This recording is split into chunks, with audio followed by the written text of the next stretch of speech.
everybody, and welcome to this week's episode of Top Four. Top four. Uh, with your friends, the Long Box guys. With me, as always, some of the best guys on the planet when it comes to this kind of silly stuff. Mike, how you doing? I'm doing excellent. I'm fat and happy. Fat and happy. That's the name of my last sex tape. Tommy, how you doing? I'm okay. Just okay. How are you doing, okay. Tom? I'm good. I'm feeling fine. Feeling a little spry. A little rainy day here in Boston. Josh, how you doing, buddy? Freshly shorn, just the right amount of gristle on my face. You know what? I missed the A, and we've yet to see Business Casual Aquaman. Casual Aquaman. Play. I'm working on a bunch so I can get them. Get them all out there. Okay. Speaking of Business Casual Aquaman, kind of tangentially, we're going to be talking about anthropomorphic heroes. Now, I know he's not exactly a fish, but he's got a couple of fish-like qualities. But we're talking about heroes or villains who are very much anthropomorphized or anthropomorphic. So what do you guys think? Well, does anyone have a standout super favorite? I had to really think long and hard about this one. I do. Jared, Go first, Josh. Dude, he's my number one super guy. You fucking talking about Hong Kong Fooey. Hong Kong Fooey. He is a number one super guy. Oh, yeah. I love the Hong Kong. Yeah, it's a great one. Hong Kong Fooey, voiced by the great Scatman Crothers. Long-running cartoon back in the 80s, I want to say 80s, maybe late 70s. Yeah, probably 70s. Yeah, late 70s, maybe early 80s. Kind of hard to, that is somewhere in there. Great cartoon, really funny. Didn't run nearly long enough, but he also does pop up in a couple other places. I think we saw him in one or two episodes of Harvey Birdman Lawyer, and I know we saw him in a great DC comic team-up. Who did he team up with? Black Lightning. Black Lightning. Oh my gosh, I remember now. That was a terrific comic book. Really, really good. All right, anyone else? Who's the And I have a long list, too. I have a long list. Really? Oh, yeah. Like All 30. right. As soon as you said Hong Kong Fooey, I went, damn it, it's Grudge. All right. Tell me who you got first. I've got Hieronymus Flask, otherwise known as Hip Flask from Elephant Man. Oh, great pick. Yeah, the Elfman, yeah. Okay. I didn't have him on my list. Hard-hitting detective who just, always brings a touch of humanity to everything, but is a, classic noir detective in the future in the Elephant Men universe. Wow, nice one, LT. Good one. Good job. Mike, what's your next one? I'm going to go with a villain this time. Classic Flash villain, Gorilla Grodd. Yeah, I forgot. I love me some Gorilla Grodd.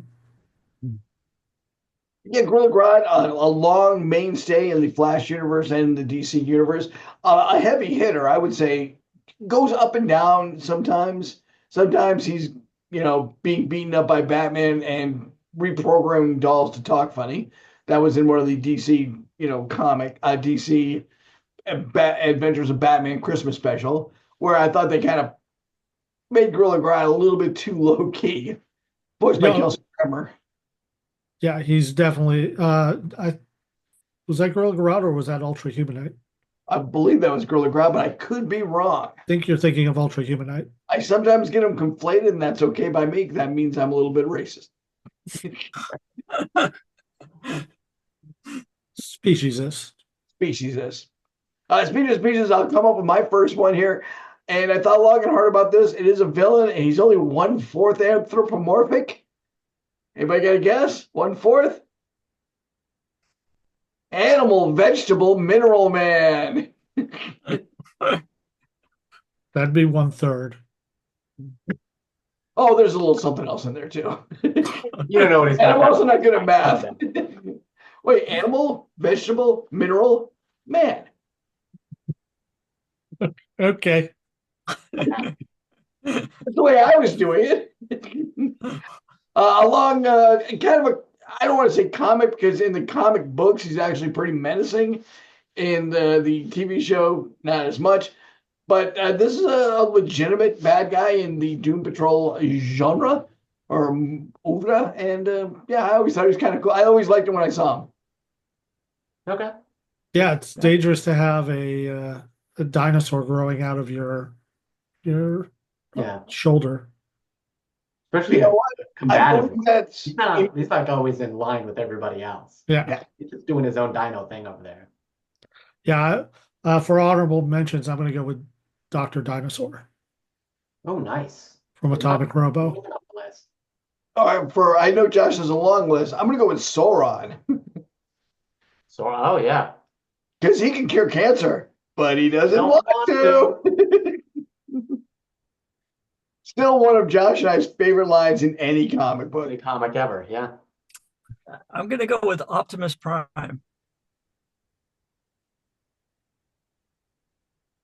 I'm not sure that's anthropomorphic. Why? You're gonna take his humanity from him?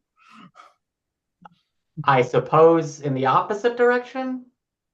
He's a car with human properties. Sure, I'll allow it. Why not? I love Sure. Optimus Prime. He's Josh, a Roomba, he's a Roomba with googly eyes on it, but fine. Yeah. Josh, what is your list?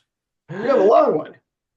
Rocket, Battle Beast, Mighty Mouse, Usagi, Jimbo, all the Teenage Mutant Ninja Turtles, Thundercats, Tigress, Sonic the Hedgehog, Killer Croc, the Lizard, Spider, Ham, Darkwing Duck, Cuckoo from Earth's Mightiest Heroes, Adamant, Elkabong, Underdog, Howard the Duck, Detective Chimp, Monsieur Mela, Ultra Humanite, Kongorilla, Hitmonkey Beast, Frogtho, Weasel, King Shark, Armadillo, Orca, Man-Bat, Turtle, and Professor Pig. I don't know if I would say Professor Pig is anthropomorphic. Why, is that a mask? Yeah. Oh. Huh. But other than that, Good list. I don't, nice list. Yeah. You missed Captain Carrot and the entire Zoo Crew, which was one of my favorites as a kid. That was a good comic book. I don't remember that show at all.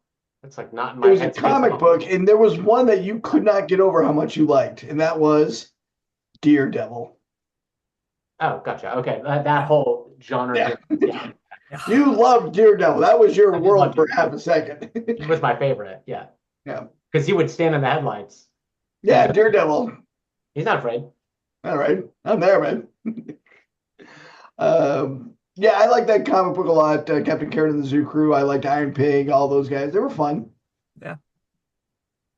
I suppose we should have said what anthropomorphic is when we started this out, but it is animals that take on, usually animals, but I guess it could be also robots or houses. I don't know.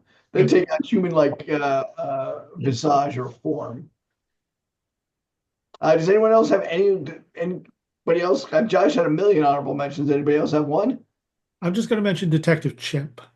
I was going to mention Detective Chimp too. It was on my list as honorable mentions. I love Detective Chimp. One of the better detectives in all of DC. And if you're interested, go over to our podcast. Just search for the Long Box Guys wherever you get your podcast from. And this week's episode is going to be on Detective Chimp. Would the Great Great Babe count? I liked him too. I think Yeah. he's just more of an ape. Great Great Babe and Biggly Biggly. Biggly Biggly definitely counted. He had a lot of. The other Yeah. ape that rode on top of the car. He rode on top of the car, and he wore a little bow tie and a little hat on. No, that was Magilla Gorilla. No, McGilly Gorilla also had McGilly Gorilla had a different hat. Great Great Babe had like a beanie. He had a ball cap. Yeah, like a ball cappy kind of thing. He had a green jacket and a ball cap. Green jacket, that's it, yeah. Yeah. All right. That's our Wayback Machine now for the Great Great Babe. Go look it up, kids. It was fun to watch. And I bet if you have an edible, it'll be still fun to watch. That's the Great Leveler. All right, well, this has been 4 things with the Long Box Guys. Top 4.